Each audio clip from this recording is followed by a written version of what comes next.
ऐसा कहा जाता है हिंदू परंपरा के लोग आज के दिन नदियों में जाके स्नान करते हैं, डुबकी लगाते हैं। और जैन परंपरा में आज के दिन लोग अपने हाथों में कलश लेके जैन भगवान का अभिषेक किया करते हैं। हिंदू परंपरा में आज के दिन लोग तन को धोने का काम करते हैं। जैन परंपरा में आज के दिन भगवान का अभिषेक करके मन और आत्मा को निर्मल करने का काम किया करते हैं। हिंदू परंपरा में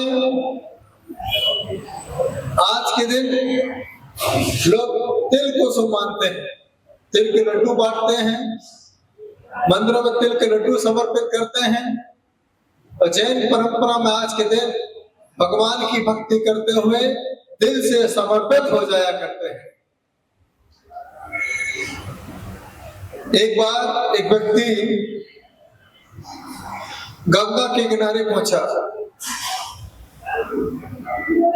गंगा मैया से पूछे, हे गंगा मैया, इस कुंभ में लाखों लोग स्नान करने आते हैं, करोड़ों लोग स्नान करने आते हैं। हे गंगा मैया, इतने सारे पाप आपके पास धोके जाते हैं। हे गंगा मैया, आप इस पाप का क्या करती हो? गंगा मैया मुस्कुराई। उसने कहा, मैं इन पाप का क्या करूंगी, मेरा काम तो बहना हुआ करता है, तो मैं तो बहती रहती हूँ, बहती रहती हूँ, बहती रहती हूँ, और बहते बहते बहते बहते सीधे सागर में जाके मिल जाया करती हूँ। मुझे नहीं मालूम है यह सागर इन पापों का क्या करता होगा। सागर के पास पहुंचा जिज्ञासु। जिज्ञासु ने पूछा, हे सागर, गंगा मैया ने इतने सारे पापों को सागर में समाहित कर दिया है। हे सागर, इतने सारे पापों का तू क्या करता है? सागर ने कहा, जब ज्येष्ठ महीने की गर्मी पड़ती है, ज्येष्ठ महीने की गर्मी में जितनी गर्मी पड़ती है वह गर्मी सारे पापों को सोख लेती है और आसमान में बादल बना दिया करती है। अब मुझे नहीं मालूम ये बादल इन पापों का क्या करता है। वह जिज्ञासु बादल के संपर्क में पहुंचा। हे बादल, गंगा मैया में सारे पापों को धोकर के लोग चले गए, सागर के पास सारे पाप पहुंच गए। हे बादल, तेज गर्मी से सारे पाप आपके पास समा गए। हे बादल, इन पापों का क्या करते हो? बादल ने कहा, मैं कुछ नहीं करता हूँ। जब आषाढ़ का महीना आता है, उस आषाढ़ के महीने में जिन जिन के पाप हुआ करते हैं उनके ऊपर मैं बरस जाया करता हूँ। जैसी करनी अपने अपने कर्मों का फल सबको मिलता है। याद रखना, गंगा में स्नान करने से कोई पाप नहीं धुलते हैं, लेकिन जो जिनवानी गंगा में स्नान कर लिया करता है उसके सारे पाप अपने आप धुल जाया करते हैं।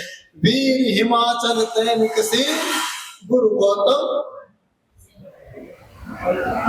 तो ये जिनेंद्र भगवान की वाणी है। और जैन आगम एक ही बात कहता है, पानी पीने से प्यास बुझती है, लेकिन जिनवानी के स्वाध्याय करने से ये संसार की जीवन भर की प्यास अपने आप समाप्त हो जाती है। और यह जिनवानी इस आत्मा को तृप्त कर दिया करती है। अनादिकाल से जग में स्वामी ने जल से सुचिता। कितना पानी पी लिया, नदी की नदी साफ खाली कर दी, सागर का पानी सूख गया, फिर भी प्यास नहीं बुझी। इतना भोजन किया, 3 लोग को अनाज जो खाए, मिटे न भूख कणा न नहाए, ये दुख भव सागर लो सहे, कर्म जोगते। ऐसा जैन आगम कहता है कि हम जहां पर पाप धोने को जाते हैं वहां पर पाप नहीं धुलते हैं, वहां तो सिर्फ शरीर साफ होता है। जिसने अपने पापों को धोया है, ऐसे अरिहंत भगवान सारे पापों से मुक्त हैं, 18 दोषों से रहित हैं। उनके संपर्क में जाने के बाद ही हम सारे पापों को साफ कर सकते हैं, इस आत्मा को निर्मल कर सकते हैं। याद रखना, आपको कितनी भी भूख लगती है, जब भगवान के सामने खड़े हो जाते हैं, भूख आपकी ईमानदारी से बता, उस समय आपको भूख नहीं लगती है। और जैसे आप चप्पल जूते पहन लेते हो, उसी समय आप कितना बड़ा प्रभाव है, सोचिए। जैसे भगवान के सामने खड़े होते हैं, दिन और रात का पता नहीं चलता है, और जैसे ही मंदिर से बाहर निकलते हो, दिन और रात का पर्याप्त पता चलने लगता है। जैसे भगवान के सामने खड़े होते हो, दुखी इंसान भी आकर के अपने आप में सुख का एहसास करता है, वह सारे दुखों को भूल जाता है। और जैसे ही मंदिर से बाहर निकलते हो, मोबाइल की घंटी बजती है, उसी समय दुख का शुभारंभ हो जाया करता है। इससे साबित होता है कि पंचम काल है, दुखमा काल है। जब तक हम मंदिर में रहते हैं, उस समय हमें सुखमा काल का एहसास होता है, सुखमा दुखमा के साथ चौथे काल का एहसास होता है। और जैसे ही हम मंदिर से बाहर आ जाते हैं, पंचम काल दुखमा काल सामने आके खड़ा हो जाता है। इसलिए जैन आचार्यों ने लिखा है कि मंदिर में जाना तो मंदिर के होके जाना, मोबाइल के होके मत जाना। मंदिर में जाना रिश्तेदारों के होकर के मत जाना। मंदिर में जाना संसार की चर्चाओं के साथ मत जाना। मंदिर में जाना तो भगवान की वाणी सुनने के हिसाब से चले जाना। क्या आज मुझे भगवान की वाणी सुनने का मौका मिला है? कुछ संत शब्दों से बोलते हैं और कुछ भगवंत मौन होकर के मुस्कुराते हुए बोल दिया करते हैं। मुस्कुराने से अपने आप सभी प्रकार का उत्तर अपने आप मिल जाता है। कुछ बोलकर के उत्तर देते हैं और कुछ जैसे बच्चा उत्तर कैसे देता है, 1 महीने का बच्चा, 2 महीने का बच्चा, 3 महीने का बच्चा उत्तर कैसे देता है? मौन पूर्वक स्माइल करके उत्तर देता है। तो जैसे 1-2 महीने का, 3 महीने का बच्चा, 4 महीने का बच्चा स्माइल करते ही वह अपनी माँ को उत्तर दे दिया करता है, उसी प्रकार से जो 3 लोग के नाथ के संपर्क में जाता है, उसकी मुस्कुराती मुद्रा को देखता है, अपने आप उसको सारा उत्तर प्राप्त हो जाया करता है। इसलिए जैन आगम में सबसे पहला सूत्र लिखा है, दर्शनम देव देवस्य, दर्शनम पापनाशनम, दर्शनम स्वर्ग सोपानम, दर्शनम मोक्ष साधनम। आज के दिन मकर संक्रांति की प्रातः काल की वेला में स्नान करके भरत चक्रवर्ती अपने महल के छत पर जाके खड़ा हो जाता है। अयोध्या एक ऐसा स्थान है जहां पर खड़े होते ही आपको साक्षात सूर्य के अंदर अकृत्रिम चैत्यालय के दर्शन होने लगते हैं। लेकिन हमारे आंखों में इतना तेज नहीं है जो हम सूर्य के अंदर अकृत्रिम चैत्यालय के दर्शन कर सके।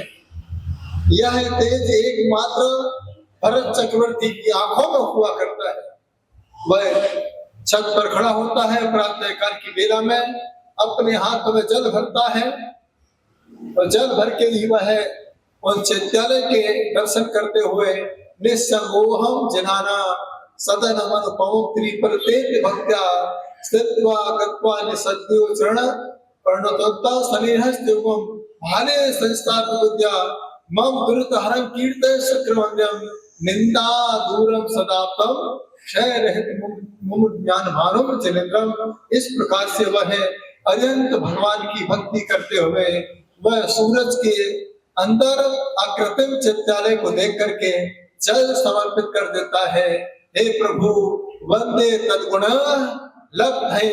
एकमात्र भरत चक्रवर्ती एक ऐसा चक्रवर्ती हुआ, जब ध्यान करता था, ध्यान मुद्रा में हाथों की सारी अंगूठियां उतर जाया करती थी, पता नहीं चलता था। और ऐसा ध्यान का प्रभाव पड़ा, वह भरत चक्रवर्ती अंतर मुहूर्त में ही केवल ज्ञान को प्राप्त कर जाया करता है। ये ध्यान का सबसे बड़ा प्रभाव हुआ करता है। एक भरत चक्रवर्ती जिसके पास कोई कमी नहीं थी, लेकिन वह भरत चक्रवर्ती अपने जीवन काल में किसी भी संत को आहार दान नहीं दे पाया। विचार कीजिए, उसके गृहस्थ अवस्था के पिता आदि सागर मुनिराज उसके नगर में आए। क्या कमी थी? सभी को किमिक्षित दान दिया करता था, कोई भूखा नहीं जाता था। लेकिन जब महाराज भरत आदिनाथ प्रभु वहां से निकलते हैं, लेकिन वह भरत चक्रवर्ती हर दिन घर से बाहर निकलता था, देखता था, बोलता था, ये पिताजी आपका ही तो दिया हुआ है, मेरा इसमें क्या है। लेकिन जैन संत भोजन के भूखे नहीं होते हैं। जैन संत नवदा भक्ति के साथ अपने जीवन को यापन किया करते हैं। 6 महीने निकल गए, देखिए पुण्य कैसे जोर मारता है। वह पूर्व का पुण्य, राजा श्रेयांश, राजा सोम का पुण्य आज आप जो देख रहे हैं ये कभी बेकार नहीं जाने वाला है। इसलिए जैन आगम में कहा जाता है, रोज भगवान को देखता है, रोज भगवान के दर्शन करता है, एक दिन ऐसा आता है कि साक्षात वह भगवान के समक्षण में पहुंच जाया करता है, उसको वहां आशीर्वाद मिल जाया करता है। जब कोई बच्चा टीवी देखता है, टीवी देखते देखते क्या भावना भाता है कि मैं भी एक दिन ऐसा हीरो बन जाऊं। जब कोई बच्चा क्रिकेटर को देखता है, यही विचार करता है कि मैं एक दिन इतना अच्छा क्रिकेटर बन जाऊं। जब कोई बालिका किसी हीरोइन को देखती है, मैं एक दिन ऐसी हीरोइन बन जाऊं। उसी प्रकार से हर भक्त जब भगवान को देखता है, यही भावना भाता है कि मैं भी एक दिन आदिनाथ भगवान जैसा बन जाऊं, जिससे मेरी आत्मा का कल्याण हो सके। इसलिए हम लोग सारे काम को छोड़ करके सबसे पहले कहा जाते हैं, एक मत बोरीवली का मंदिर ऐसा है जहां लोग मंदिर के खुलने का इंतजार करते हैं। एकमात्र मुंबई का ऐसा मंदिर, बाकी शहर में चले जाना, कहीं पर चले जाना, वहां दूसरे मंदिरों में वहां पर पुजारी को इंतजार करना पड़ता है, वहां के पंडित को इंतजार करना पड़ता है। और ये बोरीवली का एक ऐसा मंदिर है, यहाँ पर भक्त भगवान का इंतजार करता है कब दरवाजे खुलना है। 5 बजे ही लोग आके बाहर खड़े हो जाते हैं कि सबसे पहले आदिनाथ के दर्शन हम करेंगे। इतना तेज पुण्य है तुम्हारा, क्या आपका जन्म इस बोरीवली की पावन धरा पर हुआ। कितना सौभाग्य है। इस धरा पर ना तो कहीं पर आपको गलत चीजें मिलेंगी, ना यहाँ पर कहीं पर आपको किसी प्रकार के व्यसन नहीं मिलेगा। ये आदिनाथ भगवान के विराजमान होने का चमत्कार, कितना पुण्य है। तो भरत चक्रवर्ती ने सबसे पहले आज के दिन ऐसे तो रोज दर्शन करता था, लेकिन आज यह सूर्य मकर राशि में प्रवेश करता है। मकर राशि में प्रवेश करते ही वहां सूर्य की पहली किरण अयोध्या पर पड़ती है, वह दर्शन करता है। लेकिन दूसरे जो परंपरा के लोग थे, परंपरा से मतलब सभी क्षत्रिय थे, उन्होंने देखा कि सम्राट सूर्य को देखकर जल चढ़ा रहा है। सभी ने अपने हाथों में जल भरा, लोटे में जल भरा, और सूर्य को देख करके वो सब जल समर्पित करने लगे। उसी दिन से यहाँ जल चढ़ाने की परंपरा प्रारंभ हो गई। ऋषभदेव ने कहा, हे भरत, जो तो ब्राह्मण पंथ चला रहा है, ब्राह्मण परंपरा चला रहा है, नई परंपरा से सम्यक की हानि होगी।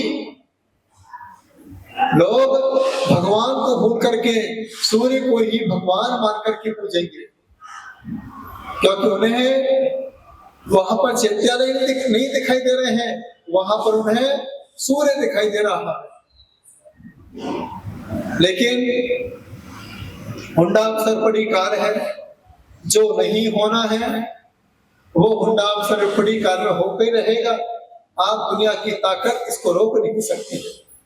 फिर भी जैन आचार्य कहते हैं कुछ भी होता रहे, कितना ही बदलाव आता रहे, कोई गम नहीं करना, लेकिन रोज अपने जीवन में भगवान को दर्शन करके अपनी आत्मा के बदलाव के बारे में विचार करना कि मुझे अपनी आत्मा के कल्याण के साथ जीवन को यापन करना है। तो वो दिन आज का है। आज के दिन पूरे भारत देश में लोग जिनेंद्र भगवान का अभिषेक करते हैं, पूजन करते हैं, पाठ करते हैं, विधान करते हैं, आराधना करते हैं, यही भावना के साथ वंदे तत्पुण। आज 14 जनवरी है। 14 मतलब 14 गुण स्थान, गुण स्थान की यात्रा करते हुए कि हे भगवान मुझे भी आपके जैसे गुणों की प्राप्ति हो। जब मुझे आपके जैसे गुण की प्राप्ति होगी तभी मुझे मोक्ष रूपी स्थान प्राप्त होगा। ऐसी भावना के साथ आज का पावन पर्व, पावन दिन भरत के नाम से प्रारंभ हुआ। भरत के नाम से ही इस देश का नाम भारत पड़ा। और आज भी पूरे भारत देश में धर्म की गंगा बह रही है।